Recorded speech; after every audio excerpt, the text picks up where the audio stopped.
Ladies and gentlemen, welcome back to the Final Two podcast. Today we have a very special guest, none other than the FDU legend himself, Greg Herenda. Yes, sir. What's up, Coach? What's up, Coach? What's up? How you doing? What's up, boys? I love your uniforms, man. It's just Of course.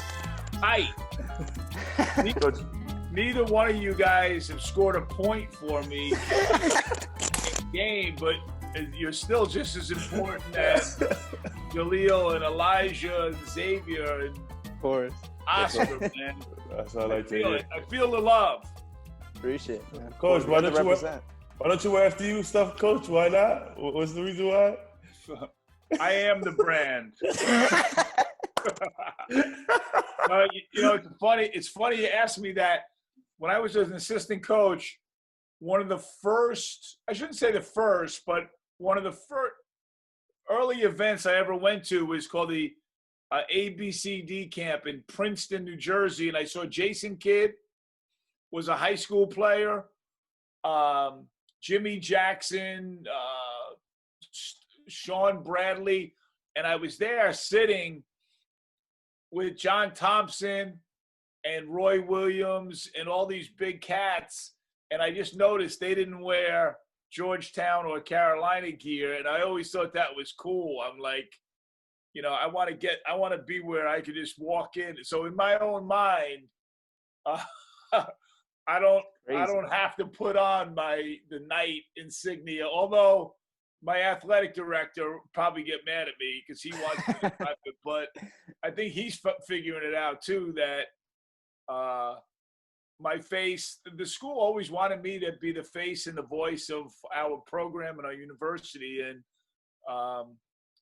I try to do that. But yeah, most times I haven't. But right now I'm chilling. It's Friday afternoon. We got a big storm outside. But I love how you guys look. You guys look 1,000%, man. Appreciate that, Coach. Thank you, Coach, talk about the ABCD camp, though. You just mentioned it. That's a legendary camp. And I was just watching a documentary with LeBron James and talking about, like, his career. And that camp really propelled his, startup, his jump. Even having players like Kobe Bryant walk through those doors. I never realized it until I saw the retro throwback pics that you posted. What did you know about that? Well, it's funny. The first ABCD camp was really at Princeton. And then it evolved and came to Fairleigh Dickinson University. And I was at the game that LeBron became the king. And it was right on the court. If you come to our practice in the main court, the basket closest to the entrance, but going sideways, that's where the game was played. And LeBron played against Lenny. Oh, my God. I'm drawing a blank on his last name, but he was a tremendous player from here in the metropolitan area. I'll think of it as we go on. And everybody was in the building. I mean, every person from New York City, the media, national media, every college coach that everyone wanted LeBron at that time, they knew about him, but they were down a point and it was under 30 seconds. And then LeBron just started rocking the ball at the top of the key, took him off the bounce, stepped back and made the shot that made LeBron, like, that night it was made. And it was made right in the Rothman Center at Fairleigh Dickinson. So that's where all the players came through, And prior to that, it was 5-star basketball camp, which was run by Howard Garfinkel and Will Klein. And I played at that. I was on Dominique Wilkins' team in camp. And so, man, basketball is just a part of my history, and it's incredible how I come back to Fairleigh Dickinson and it comes to fruition, because I went all over this country and all over this world chasing my dream, and my dream was 9 miles from my house, so it's crazy, but those days were very, very fond and very memorable, and I'm just glad to be back in the Rothman Center. Well, I'm not back yet, obviously. Yeah. We're going to get back sooner than later. Of So course. before you even got there, coach, tell me what made you want to be a coach. What inspired you to be like, hey, I want to be a coach and help kids? Because you were a phenomenal player at Merrimack, and immediately you took the assistant coaching job. What made you just decide I don't want to go pro. I want to continue my dream and still helping this program win. Well, let's be honest. Both of you guys still want to be pros, and so did I. So I didn't. I became a coach because I tried out at a camp for European professional teams, and I got some contact, but I was just a smart, heady point guard and couldn't get my own shot and couldn't go by guys. So I realized quickly that my career was over, and then I realized now that I'm in my 37th year of coaching that I was a coach when I was 9. You know what I'm saying? Like when I was on the floor playing with other 9-year-old players, I was always telling people where to go and what to do. And I'll never forget, we're talking about baseball. I used to organize all the kids in my neighborhood in North Bergen to get on a bus and then find a train and go out to Shea Stadium and go to a Met game and how to get tickets. And I was that guy that figured it all out so now I'm looking back and I'm saying, you know what, man, I was coaching when I was a kid and I was a point guard. And I think it's in your personality, and some people are, are coaches and some people are whatever. But I think it comes down to leadership. And That's exactly what I was going to say. Leading has just been a part of my life. And I don't say I'm a leader. And I don't know if I'm a leader, but I just know what I do. Guys like you now, who I've never met and would never know, are kind of following, and my players follow. And now I think the key to winning more championships is that the players become the leaders. I'm tired of being a leader. Sal, you come to our practices as our manager and our games as well, I can't say that, but you see it, and I'm always wanting more from our players because that's when you win championships. The coach doesn't win it. We won it twice. We won 3 championships in the last 5 years here. Two conference championships and a regular season, and it's all because of the players. And once the players lead, then my job is done, and the players will win and reap the rewards. And it's not something I've noticed too. The basketball team is so united as a group. Yeah. Outside, it's dope being around them. I mean, it's like I feel like they're brothers because they're like brothers to me because they're so loving with each other and like they're so like together. Everything they do is together, and I've always admired that about that team. Is just, and that comes down to you, coach. That comes down from that leadership you're handing down to them. Well, that's good that you see that because I really only see them, when they're in the gym and when we're in the community or when we're traveling, and I see the togetherness, but you don't really know it. You guys know it. I mean, because you're living with them on campus and you're eating with them and you're just hanging, and that's just because we have great, young men. Like they're not perfect, but I think they follow, the culture that we've set. They like to have fun, but they're respectful and they get it. But ultimately, I tell them all the time, it's it's the work that makes you great, and then you can have fun. If you start out the day thinking, okay, let's just have fun, I tell them you become a clown. And then you that's cool if you want to be a clown, but if you work hard to become a champion and then you have fun, then that's the real fun. And it's good to know that you think they're close, because I think they're close. And this year, with all the pandemic and the social unrest and the craziness that's going on in this world, it's going to be even more important for them to stay close and stay together. So coming into this virtual world, being a virtual coach, how is that feeling like, coach? I, it's weird because it's weird and it's not.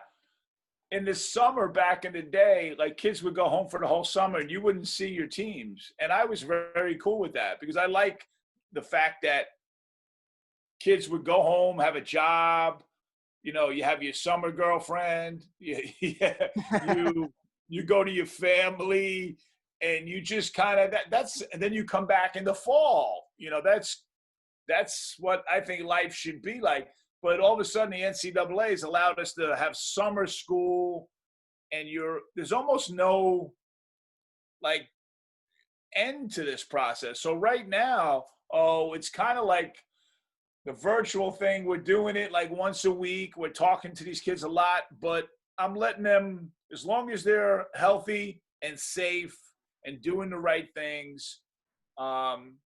That's what's most important right now. And then every once a week to see them physically, and they're sending me videos of their workouts so I can just see what their body looks like. And I just want to make sure that they're okay. And I'm the father to 13, and that with Sal, it's 14 individuals when they're not with their parents at home. And so it's my responsibility for them to be, and I tell them all when they're recruited to their parents. And I have a great story if you want to hear about Jaleel Jenkins. I was actually going to ask you. Let's hear that.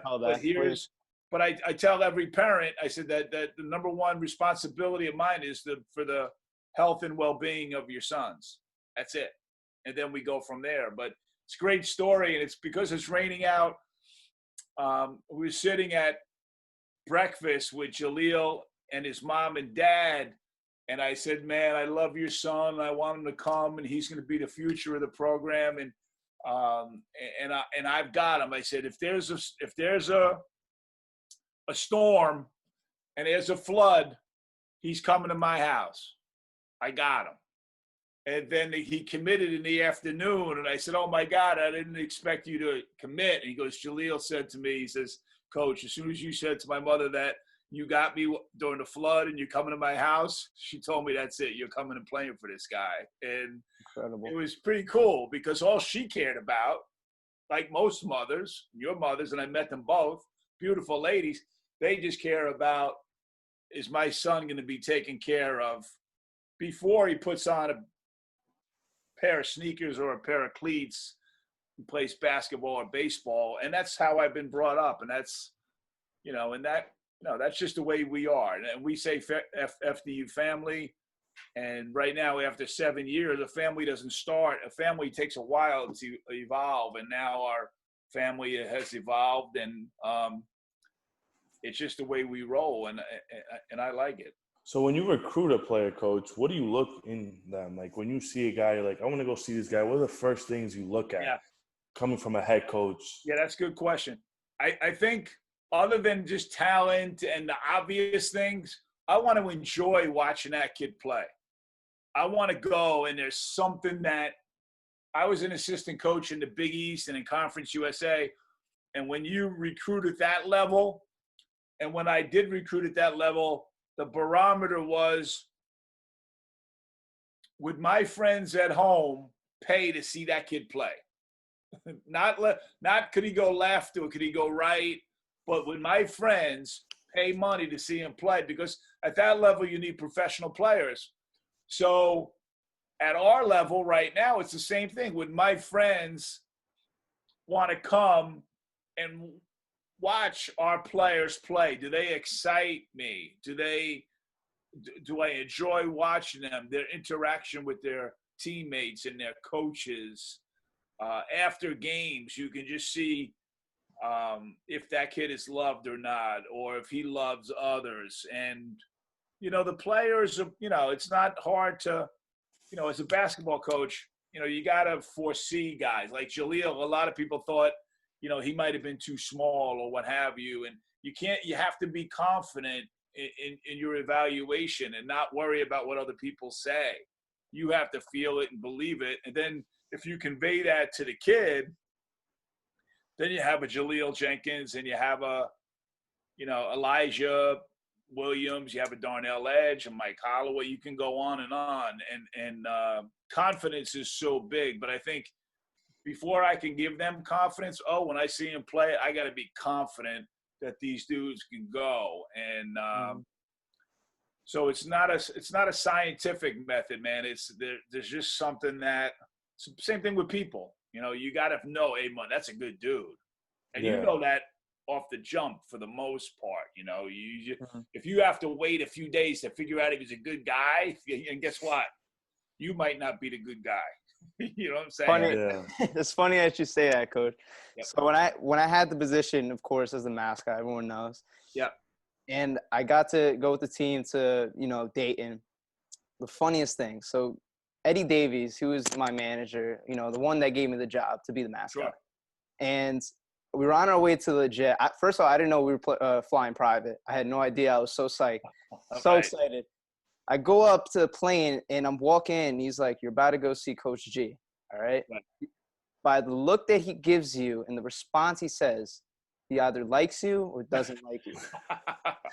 So, minute he said that, I was shaking. I was like, this is do or die right now. I got to be on this guy's good page right now. I see him. I see you firsthand. You say to me, you're Nitro? Nice to meet you. Let's go rock this house. I was like, I made it. And then the story goes on.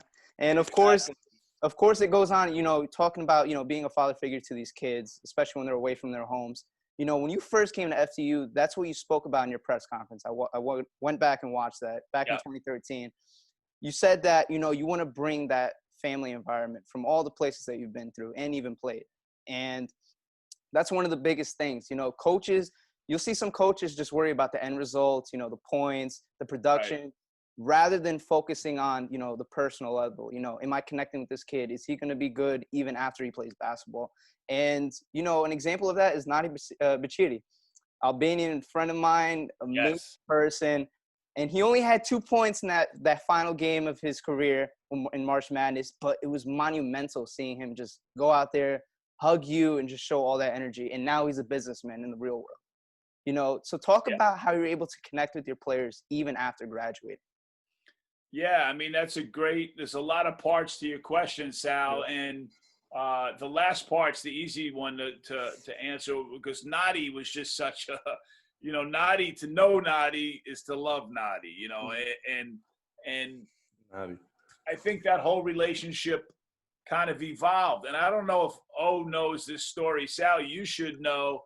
Sal, do you know what I nicknamed Nadi before his senior year? Do you have any idea, either one of you guys? Nah, I don't think so. No clue. I said to him, I'll never forget, we were in the Rothman. It's all by himself, and he's going home for he only lives in Maywood, but we were leaving for the year. And I said, Nadi, I'm going to give you a nickname, and you got to uphold it. He goes, sure, Coach, what do you got? And I said, I'm going to call you Edon. And he said, Edon? He says, why Edon? I said, well, do you know what Edon spells? And do you know what Edon spells? Yo, man. It's Nadi spelled backwards. And I said, you got to change. I said, you have to change how you eat. You have to change how you work out. You have to change. Because he was like 30. He lost 31 pounds. And he really came back and was playing great before he hurt his back. And you can see what kind of shape he's in now. And he wasn't in that kind of shape. So I respect Nadi a lot, because he became Edon that summer. He just changed. He just turned everything around.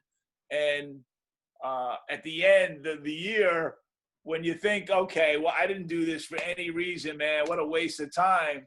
Then that magical play happens, and then everyone in America, he was getting texts, and I was getting texts. Saw it on ESPN. Scott Van Pelt was talking about it. Exactly. Shocked. But then people were like, I want to meet Nadi. Please send me his resume. Wow. And I really think it had a lot to do with him getting a really good job, because when he walked in, I tell our players, people are watching all the time. All the time. And obviously when you're on the NCAA tournament, and you're playing Gonzaga, and even though the game was over, but they just see it, and then the next thing you know, it's on Sports Center. And guess what? It equates to really changing what kind of life he's going to have. And I really think it started with that conversation in the summer where he became Edon and changed his life and changed his work habits and changed. Because some people, as you grow up, I wasn't a perfect kid growing up, but you figure it out and you change and you constantly have to get better in this game and in this world. So, but afterwards, I love now that Mike is playing professionally and Darnell went to the Jazz and Tyrone is playing in Argentina and all these guys. Sid Sanders has 2 children now down in South Carolina. He was here well before you guys. Seeing these guys mature into men and to family people and to professionals that's the real the joy of me coaching, and it's just fun, man. I've been blessed by coaching a lot of great young men. Coach, Coach, you make it to the tournament. You talk like it's a regular thing. Like, how do you keep these guys we're in a tournament. How do you keep these guys? Hey, don't lose yourself in these games. How do you, as a leader, keep them in focus? Like, we are here for a reason. Right. How do you do? The first time we went to the tournament, we were the 3rd youngest team in the United States. So we were just, I guess, too young for the moment. And we got matched up with Florida Gulf Coast, and they were just loaded. Yeah. They played great. We didn't. And I think that was a great lesson for our players, that even when you reach your goals, there's somebody else out there better than you. And so now we had to reset. Our goal was to get back and to win a game. And then guess what? That's what we did.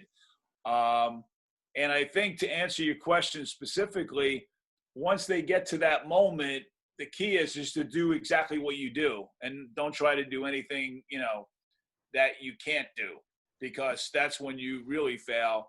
So our players got back to that tournament, and Darnell and Mike knew what to do. And then obviously in the second half, Jaleel did what he had to do. And everyone, and there was no magic. I remember the announcers were getting on me because I hollered at Jaleel during the game. I don't even remember doing it. And then Reggie was like, the coach is getting on him, and now the coach loves him. But that's been going on every day since he got on campus, and I just expect so much from my players. Again, getting back to confidence. If you give confidence to people, they will go to places that you never thought they could go. Now, if you beat that person up, they'll go to bad places, and that's just the reality. And I have an ability to give confidence and to push and to cajole, but then every once in a while you need discipline and tough love. And I think that's everything that your parents do. And there's no difference between being a parent and being a coach, other than, when you coach, you're on a basketball court. When you parent, you're in a house or in an apartment, and but you're constantly trying to be the best you can be. And our players just roll with it. And it's not easy either. Sal, it, man. Every day on that practice court, it's demanding, and it's Division I basketball. There's 365 other teams trying to do what we do. Absolutely. And so you can't just chill and play and everything's going to be okay, man. You have to improve, and you have to push each other. And that's kind of how we've evolved to become a program that, this year we're going to be one of the top teams supposedly in the Northeast Conference preseason, but that's the norm now, because that's we set the bar high now, and now we're setting it higher, and it's, if you don't love that, then you'll never reach that. Similar to Ali's question, about like the atmosphere for your players, especially going to March Madness, you're going to. Wait, what do you call him? Ali? Ali. Oliver, Ali. That's my boy. I He call calls him me O, O. man. He calls me Calls me O. O. Big O. We got Big O already for Oscar. So Yeah. No, I But- like O, but okay. And I just wanted to make sure I'm on your terms. yeah, Ali. That's right. Ali. So to piggyback kind of what he was talking about with, keeping your kids, focused, locked in, what do you do for your incoming freshmen now, straight out of high school? They have a different demeanor. They think they're, the man, right? 5 stars, whatever. And now they're coming into this atmosphere. It's like everyone. Sal, you must. I'm going to cut you off.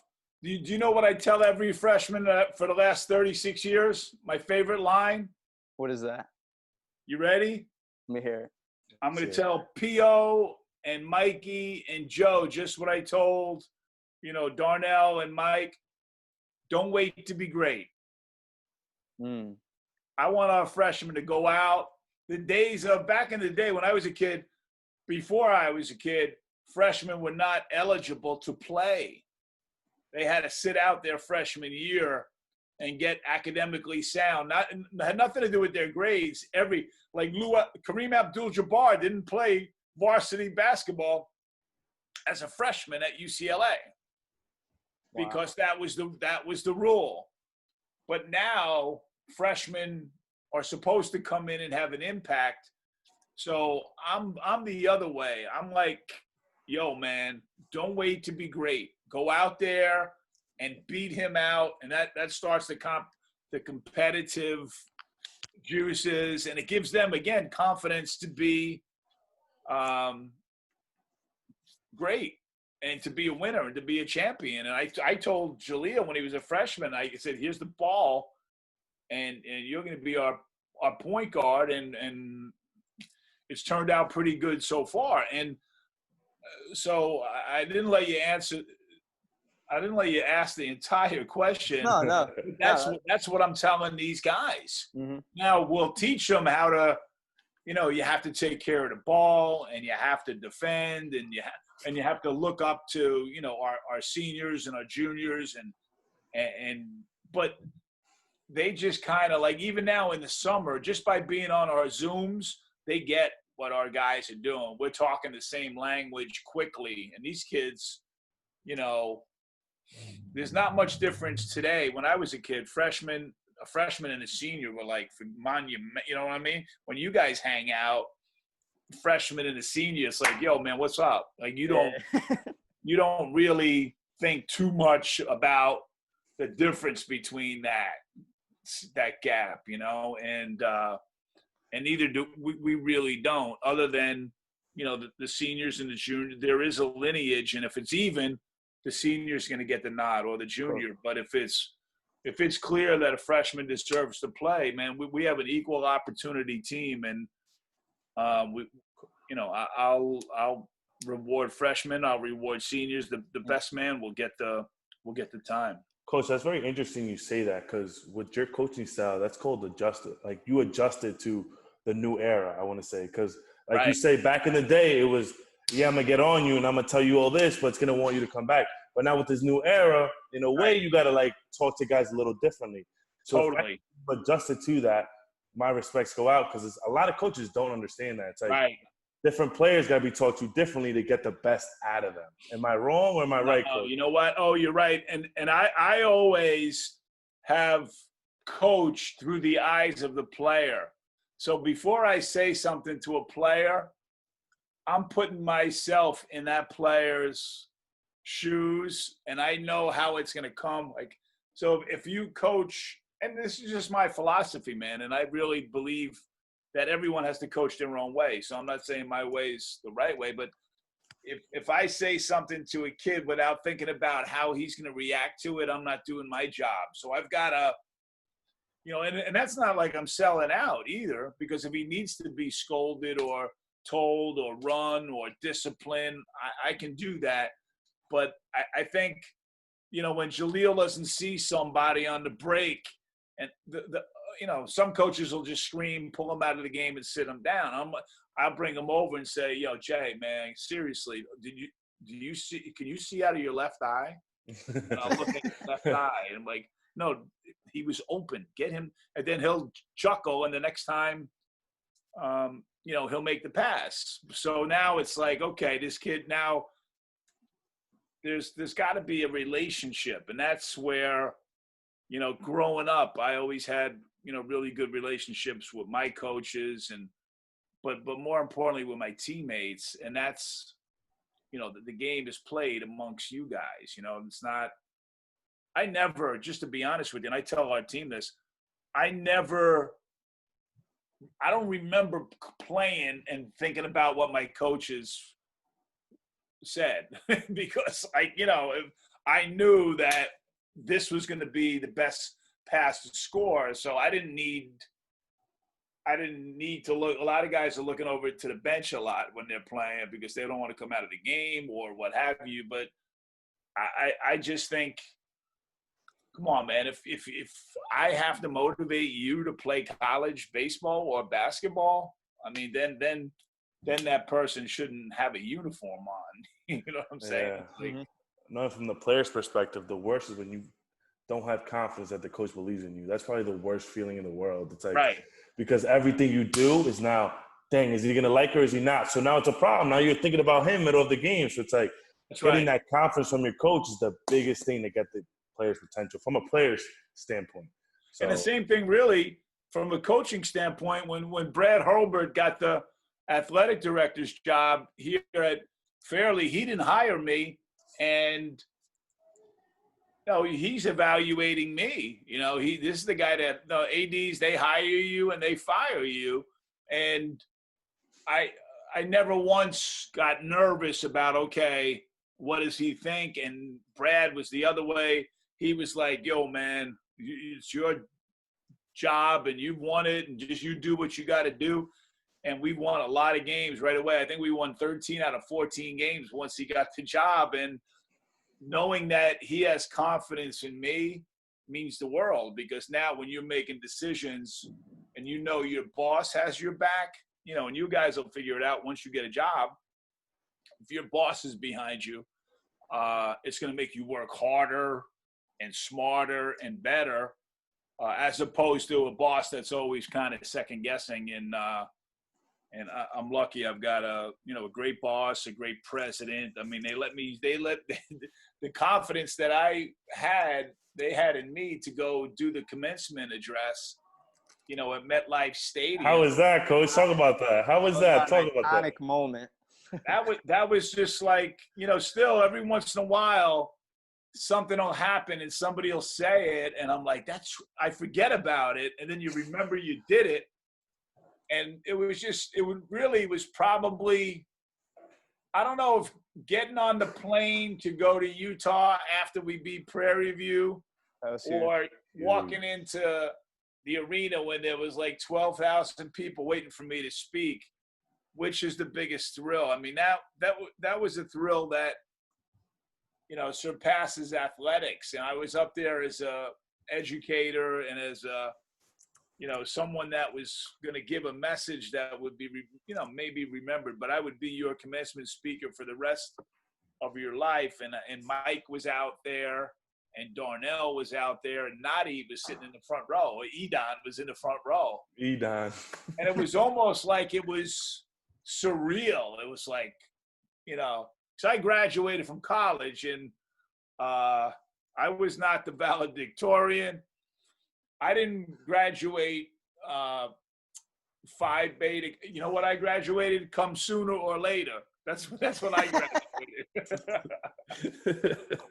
So for me to be, but I was in business. I was a marketing major in the business school at Merrimack College. So I took some really hard courses and got through it. But for me to ever think, I think there's only been like maybe between 5 and 10 basketball coaches that have done the commencement speeches at the university. So it was Chris Capuano, our president, called me at home one night, and I was like nervous. I'm like, okay, what does the president want? And he just wanted me to tell my story.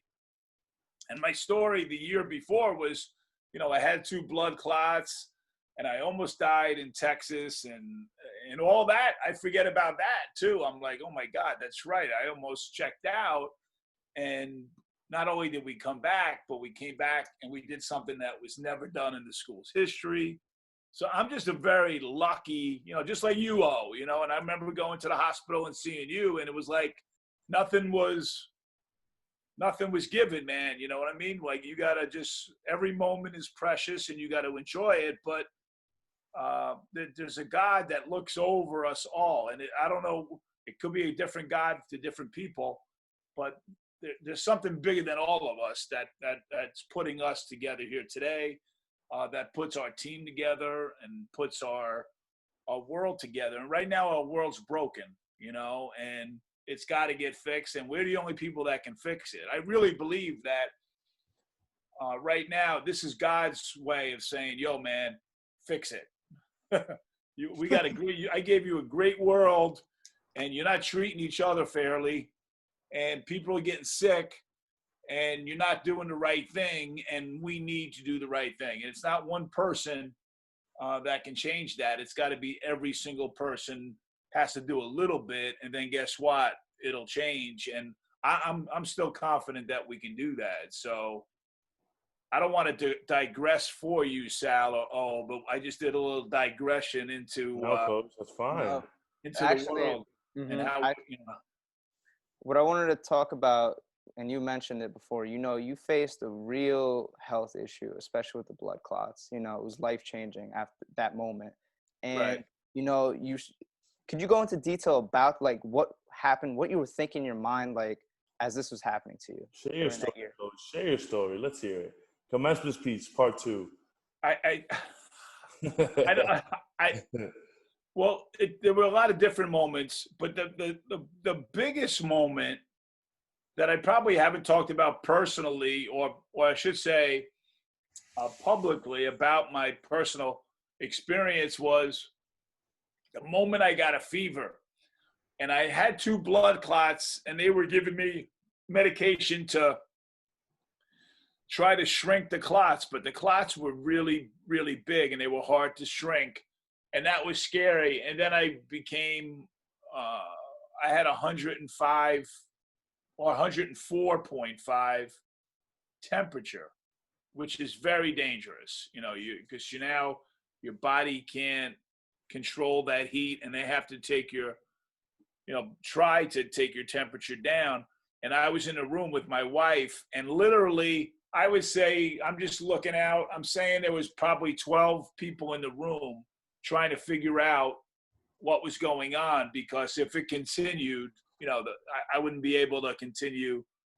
My blood pressure dropped woefully, and they thought I was dying. Or I shouldn't say they thought I was dying. They didn't know what was going on.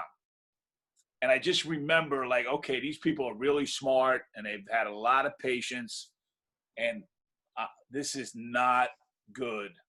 And I remember telling the doctor, no, the reason why I got the fever was I spilled water on I don't know, something. I was trying to tell them I'm fine, I'll be okay. And they were like, no, they thought I had sepsis.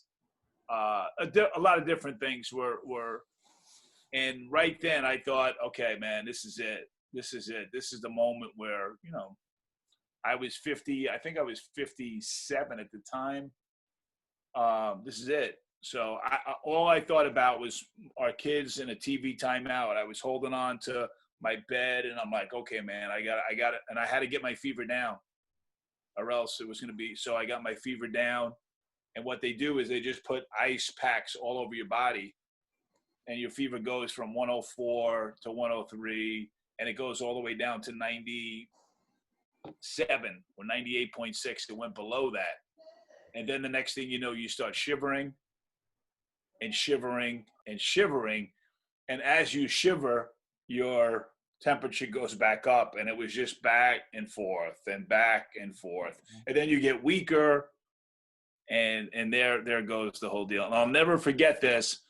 In the middle of the night, like 4 a.m, and the gentleman that comes in and fixes all your plugs, and every half an hour they come in and they take your temperature. Most annoying thing ever.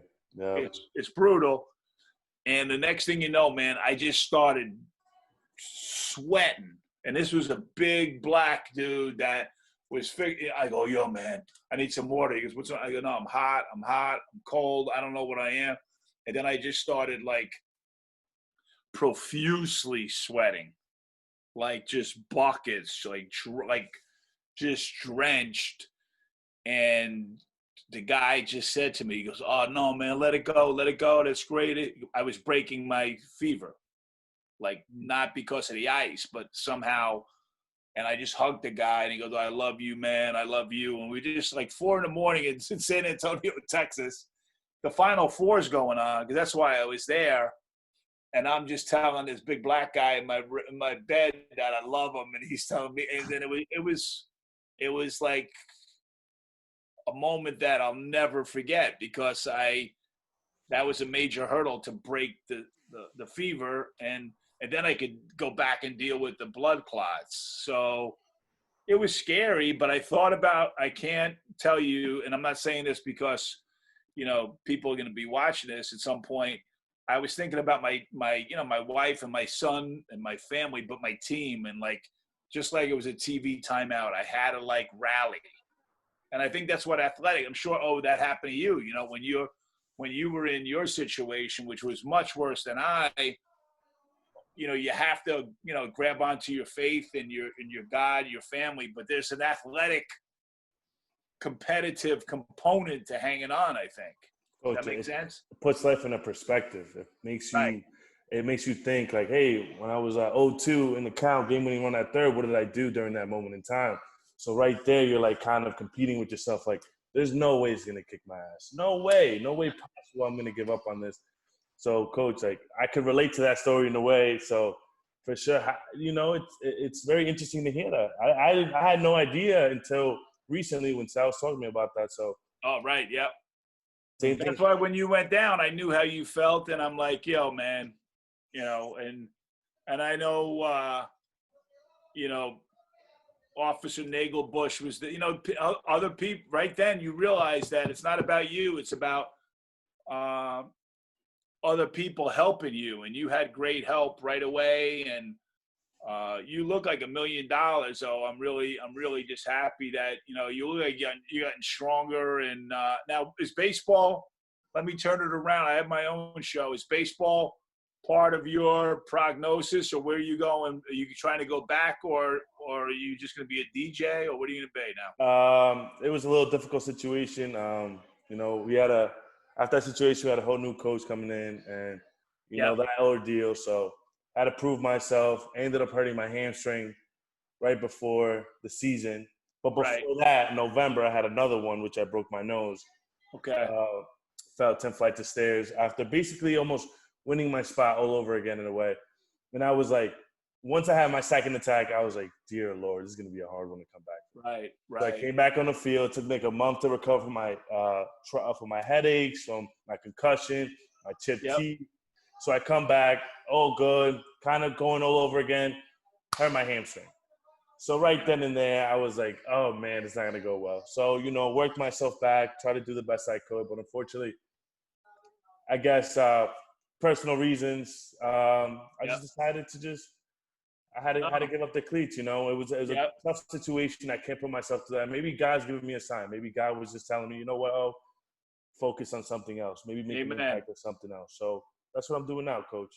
Well, you look great, and I really agree with you, man. There's a road that you go on, and you don't know why the road is taking you where it takes you, but you just have to follow your gut inside, and follow the path, and you'll find your way. And you guys are way ahead of where I was in college, man. Trust me. Coach, it's like you realize the little things. So every day in practice, I would go and I was like, you know what? I missed a ground ball today, but wow, if I was sick, I would have never missed that ground ball. So you know what? Who cares? Who cares? Right. I was happy just to be there. You start appreciating the little things. You appreciate the calf runs where sometimes the food's a little cold. You miss the days where you mess with your friends. So like little things you started to realize and be thankful for. Was that the same thing for you, Coach?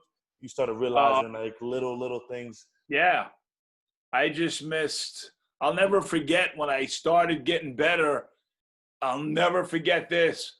I would have every day for lunch, and the people in San Antonio, the Methodist, Metropolitan Methodist Hospital, they were great, and they had like a menu for lunch. And every lunch, I had a chicken salad and tomato with tomatoes on wheat bread. And I remember eating it, and it was like, because I didn't eat for a long time. It was like the greatest food I ever had in my life, and it was, a hospital chicken salad sandwich. But when you don't eat forever and you're able to just appreciate the little things, yeah. And my son was with me. We had to fly him back to New Jersey to go back to school. So to go back and just walk into my son's room, and literally when I got back, I would just take, I had a cane, and I would walk in my backyard and do laps in my backyard. And just to be able to walk with a cane was like, wow, this is great being outside. So, you just, and then you go from walking to, Yep.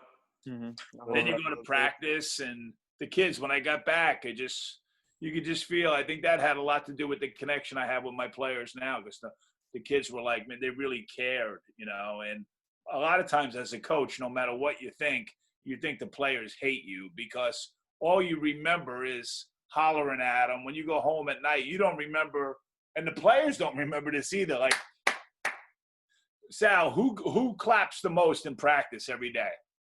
Myself. You. I do. Yeah, you do. No, I say that because coach is always like, Sal, make sure you clap, make sure they're involved and locked in. And I was like thinking that's me. No. Exactly. No. You're right with me. But my point is, always coach. The players don't realize that 99% of the time I'm like, come on, man, let's go. We can do this. We'll move. But they hear the yo. And then that's all they remember is the yo, and then I get on them. And when I go home at night, that's all I remember too, because I feel bad. I don't want to holler at these guys. That's so true. That is so true. You always remember the negatives. As a player, you always remember what coach yells at you. Right. That's it. And I get that happens in school and when you're a little kid, but at the end of the day, it's I was just blessed to be where I was. I was walking around in San Antonio. This is crazy, guys. So I'm walking with Trey before I got hit with the blood clot. And I know I don't feel good, but we're in San Antonio. The whole city is buzzing. We see Jim Nance from CBS Sports. And we know all these guys because they're just like around. It's like, hey, Jim, whatever. And then the last person I saw, I said, Trey, look. And it was Mark Few, which is ironic. Mark Few, the head coach of Gonzaga. I'm like, Trey, Few. And he used to get everybody's autograph when he was a little kid. And now he would just like, it would be cool just to see Mark Few hanging out in a restaurant, whatever. And then right after I saw Few, I sat down and I said, Trey, call mommy. I can't walk. And then you go a year and a half forward and I'm shaking Few's hand, in the back of the Utah arena before we play. And I'm like, Mark, you can't believe this. But before I got jammed up, man, we saw you out in San Antonio and now I'm here. This is like crazy. And he had a lot of really nice things to say. And he was good because that team, Sal, right? I mean, that team was so good. Oh, they were amazing. And we caught them at the worst time, and we were tired. That was a tough turnaround to get to Utah from Dayton.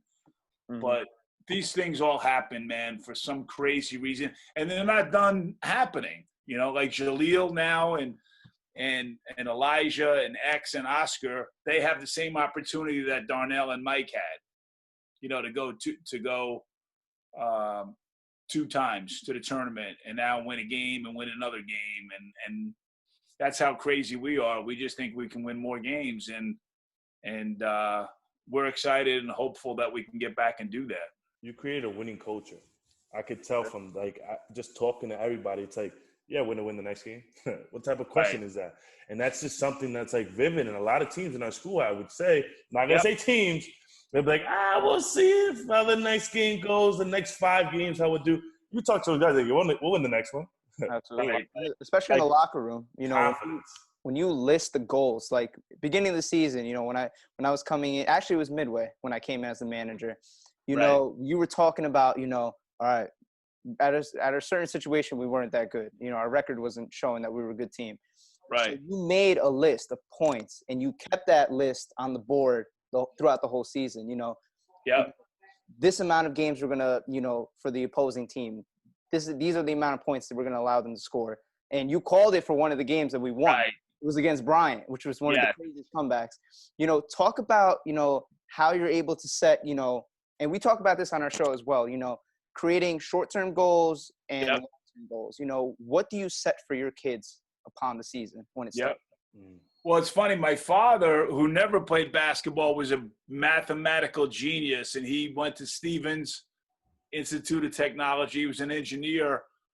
And I have a little bit of that math Sherlock Holmes in me. Like, I look at the stats and I figure it out, and I look and I'm like, okay, if we do this and we can stop that, there's no way that we can lose this game. So I literally give them specific goals so they can see, okay, and sometimes the goals that coaches won't set, like, we need to score more than 80 points. And that most teams start from the defensive end, but our team, the way we're constructed and the way the game is, it's like, if we go out and get 80, this team's never scored 75 points in the game. They didn't catch that. So we have to play our game. So now they understand we have to play fast, we have to score points. And then so every game, and I'll give you this, and Sal hears it, knows it, I'll almost predict the score. Like, so offensively, we're going to score over 80, and we're going to try to keep our opponents under 65. And a lot of times the score is like 82 to 60, 6. So we I'm a huge guy into the power of suggestion. So I try to, we need to win, to win our conference regular season championship. We have to win, 80 to 100% of our home games and 50% of our road games. And then we're going to be in that. So we have like automatic goals instead of just having a championship goal. Then you have to have incremental goals, and we set them all the time. And then I'm a pretty good guy in that, like, okay, if things are going south, I'll just readjust our goals. So there's always something to play for, because the worst thing you can do, is play with no goal. Yeah. I mean, you just play. All right, man. Let's keep playing hard. That's not going to win you a lot of games. That's the difference from high school and college. That a lot of kids right away hit them like a brick wall just hits you. Like, oh wait, I'm not just my talent's going to win this game. No, bro. Right. There's a lot of strategic stuff that goes behind, especially in basketball. You guys draw plays, and it goes so fast. Like in baseball, there's a little time to plan and think before every pitch. But with basketball, it's like, go. You got to do it now. You got to react. So it's very interesting. And Coach, with that philosophy as well, like you said before, you build that trust with your players because they know from the get-go where they have to perform and where they have to exceed. And I wanted to talk about going back to Bryant again, except when we played against Bryant in their facility. Right. Go back to that moment. You get ejected from the game. The fourth quarter. No. I didn't get ejected from the game. I got escorted out by the state police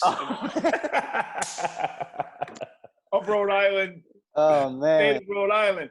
Because the referee said – so at the end of the first half, the referee said – it was the end. I don't know if you remember, but Elijah scored at the end of the half. He had a putback. And he didn't count it. Yeah. So I told them they had to look it up, had to look on video. And then he kind of gave me an attitude, like going into the locker room. And I'm like, yo, man. So I went back at him. So when I came up, the first play of the half, a Bryant kid traveled. I don't know if you remember, blatantly like traveled. And I said to the guy, "You're not." And he came back at me, and I just went whack. I went right at him, and then he came at me again, and I said whack. So I deserved, to get. I don't condone it. I don't defend it, but I deserved to get tossed. But I didn't get this. So he says, "You got to go," meaning you got to go to the locker room. I said, "I'm not going to the locker room. I'm just not. You're not going to make me go to the locker room." He says, "Well, Greg, then I'm going to get the state trooper to bring you to the locker room." Oh I said, "Well, yeah, if you get him to bring me, I'll go, but I'm not going for you."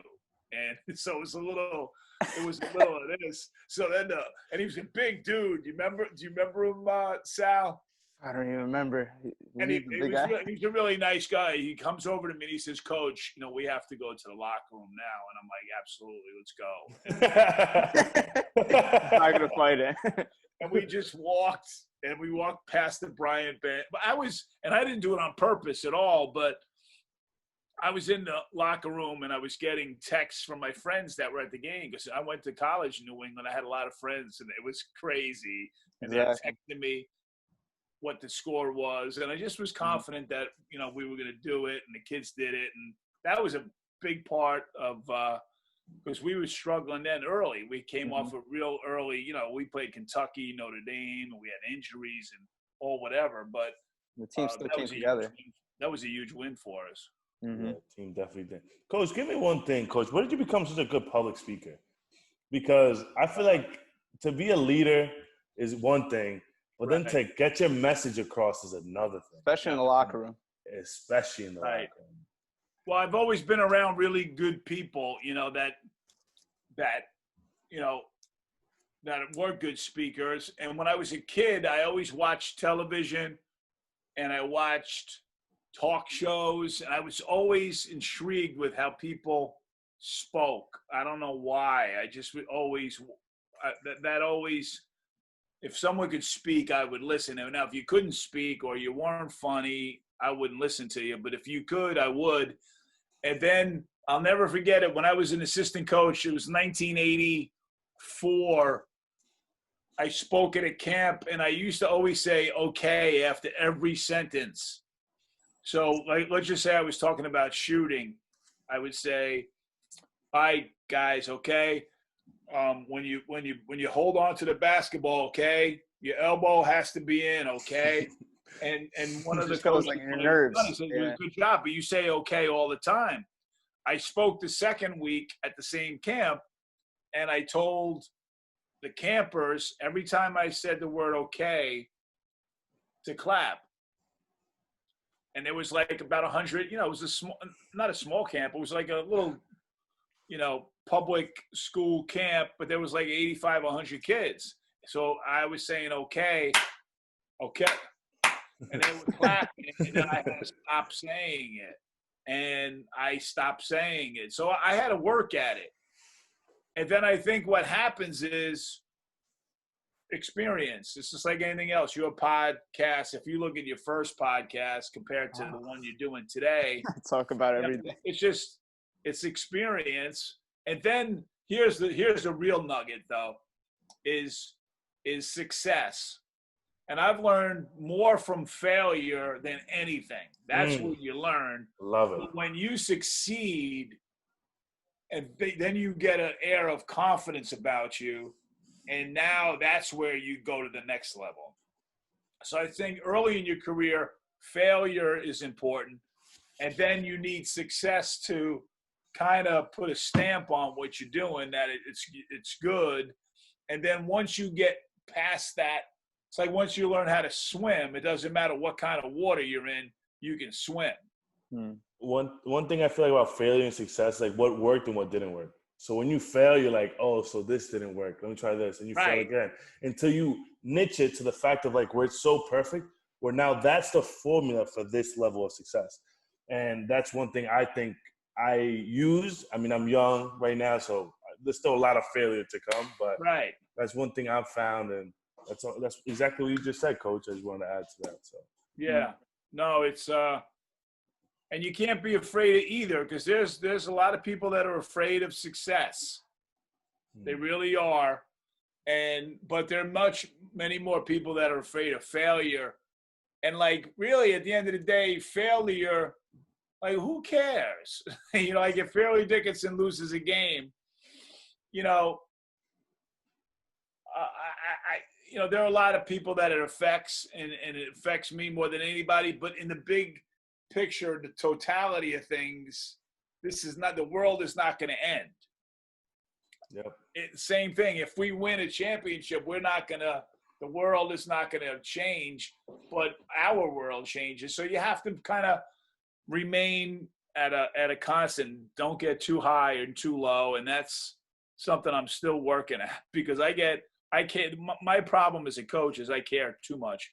I care about the little things. I care about the big things. And really, at the end of the day, that's my job, is caring, because everything is my responsibility. And that's where, getting back to the beginning of the interview, once the players care more or as much as the coach, and then you have everyone pulling their weight, and you grab, and you become this, then the championships and the contracts and the diplomas come, and that's what's happened for these 7 years. And then the relationships, like I said before, you guys, haven't scored baskets for me, but you're just as important to our program as I have a great relationship with all the baseball players, the volleyball players, track. I just kind of because I know everyone's in the same boat, really. It's just different balls and different rules. But we're all trying to do the same thing, man. It's get an education and enjoy it and become, successful people in this crazy world of ours. And I'm very lucky, man. I'm a lucky guy. I've been coaching all over the country for a long time, and now I'm home, and I think I belong here. Coach, go Sal. I was just going to talk about, like, you have a championship resume, through ins and outs of your career, and you also are very versatile. Talk about the fact that you were a commentator, for the Yes Network. I noticed that. Right. That along with coaching, you were still commentating. Yeah. And again, go back, being a great public speaker, was it difficult at first adjusting to that norm?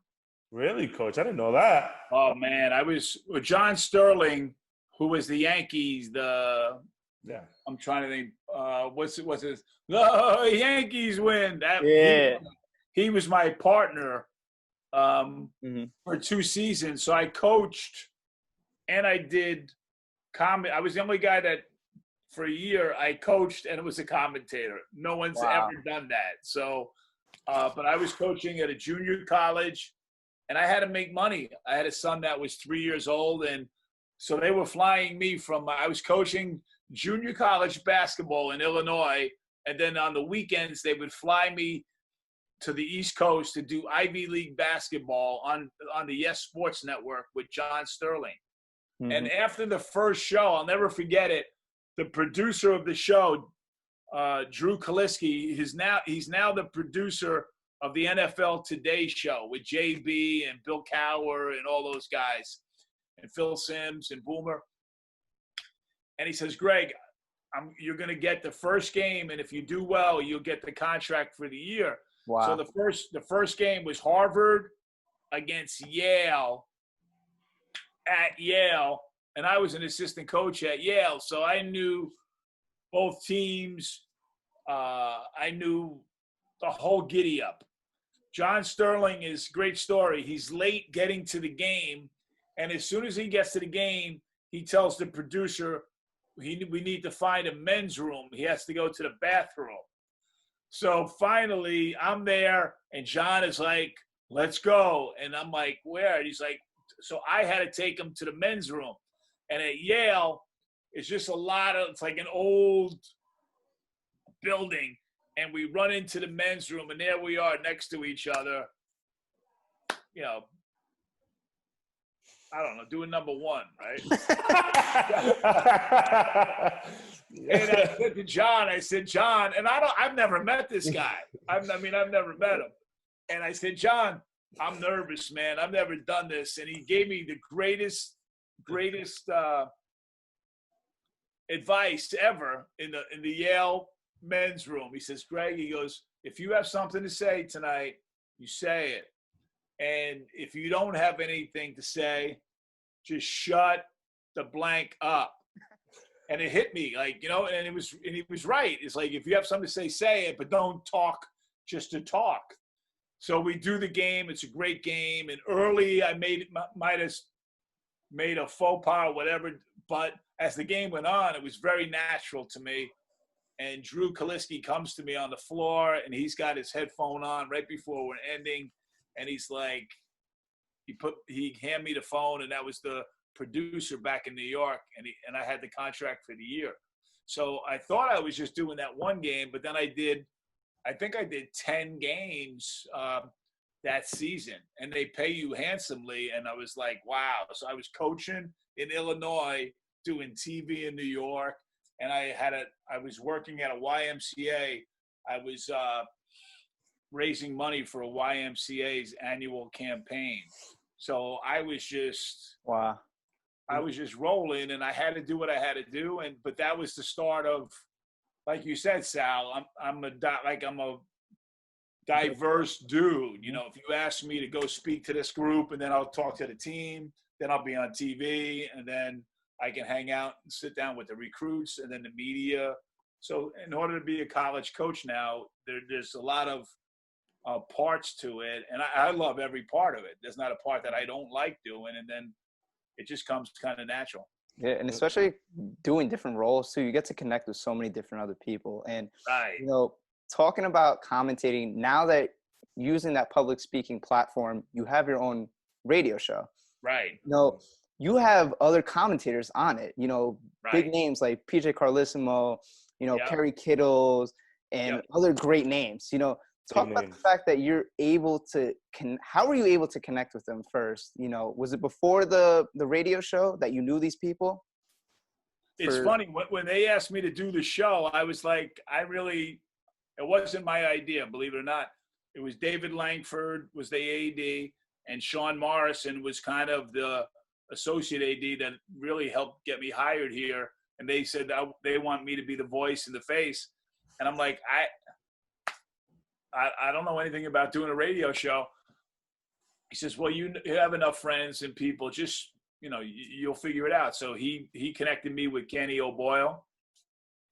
And then the first thing I had to do is, okay, who am I going to have for guests? So my first guest was Steve Clifford, who was then the head coach of the Charlotte Hornets. And now he's the head coach of the Orlando Magic. We got together. And then he was great first guest. Then I'm like, okay, I'll call Coach Calhoun because I know Coach Calhoun well. And that went really well. And then I'm like, that's right, I know Cal. So I'll give Coach Calipari a call. And then I know Jay Wright. And it's not that I'm a famous person but I grew up with all these people.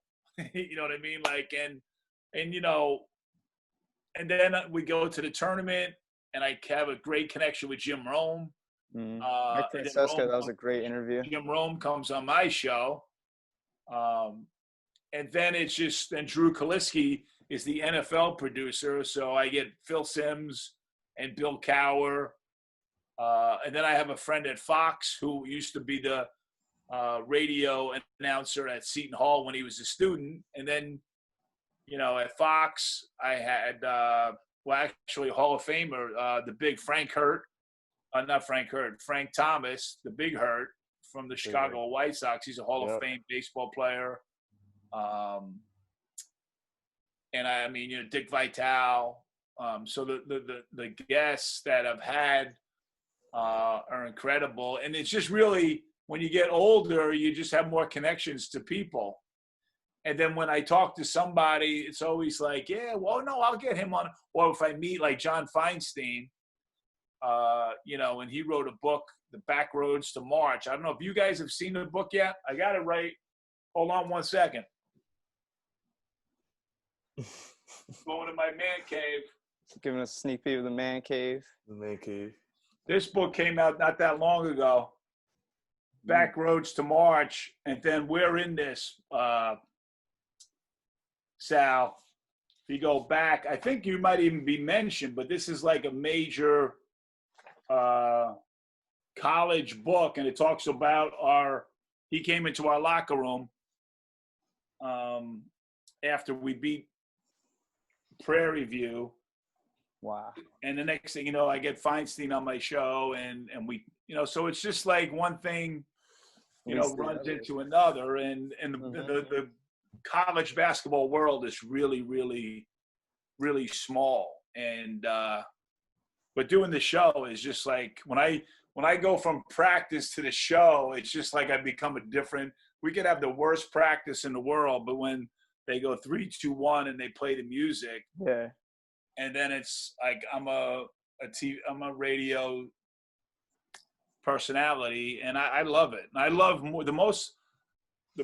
what I love the most is finding out about the people that are on my show. So it's just really cool to talk to Jim Rome and know that he played tennis and his father owned a furniture outlet and he was a bad student, and how his story and how he got to be, Rome. And it's kind of, and Phil Simms, we brought him on, and he went to Morehead State, and we played the Morehead State fight song. You have to listen to these shows. And Phil Simms starts singing the Morehead State fight song. Oh, when the Saints go. And it was, so as soon as you talk to these guys, they become cool. And now I'm talking person to person. It's not like I'm talking to these superhuman, Hall of Fame people. So it's really, and you guys experience the same thing, I'm sure, when you talk to, I know you talked to Bruce. I don't know how Bruce was on before me. Hey, blame Sal, Coach. Sorry about that, Coach.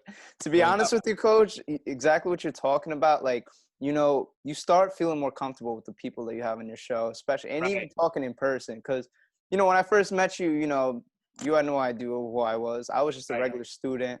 And it's, it's kind of surreal right now, having you on my show and on our show, I'm sorry. Yes. And it's just like a surreal moment, but then you're like, this is really happening.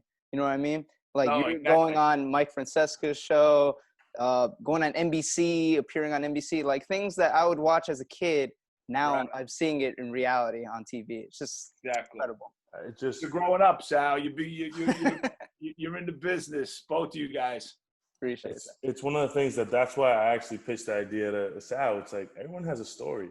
If you hear everybody's stories of like, hey, this is where I failed, this is what I did to get to where I'm at, and you hear another person, you start creating a formula, and you don't have to go through the same mistakes they did. Oh, they did this. Oh, I know now what to do. Let me do this now. Oh, he did this. Okay, and you start figuring out like almost like a game plan, because I know coming up, Coach, I didn't even know what college was. I barely had an idea what it was. I didn't know what Division I, Division II, Division III was even like. I had no clue. I just thought after college you get drafted, you play baseball, end of story, that's your life. But then I started saying, what is this? What is college? What is that? So if you're hearing all these stories of what's college, different colleges, different things they did, and coaches like yourself were successful, what did you do as a coach to be successful? So we'll bring a different outlook to the podcast. Oh, that's a successful coach. Let's hear what he did. Exactly. So that's exactly the point of this podcast. And everybody's got a different story, man, and that's what makes it all.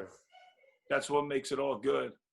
Of course, Coach. Anything else, Sal? You know what, Sal? I've got a life on top of it. This thing has been like. I've got to go. We're done.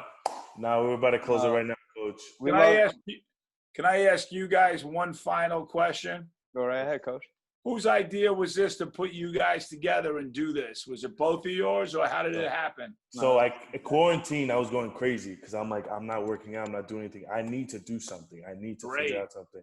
So one day I hear, like, Joe Rogan makes, like, $100 million. It wasn't even the money on a podcast. And I'm like, interesting. Podcast, talking about his story. I'm like, I got a story. What do you mean? Why can't I create a platform where there's people that are coming up with us and share their stories, that we don't need to be these famous people to come on the show?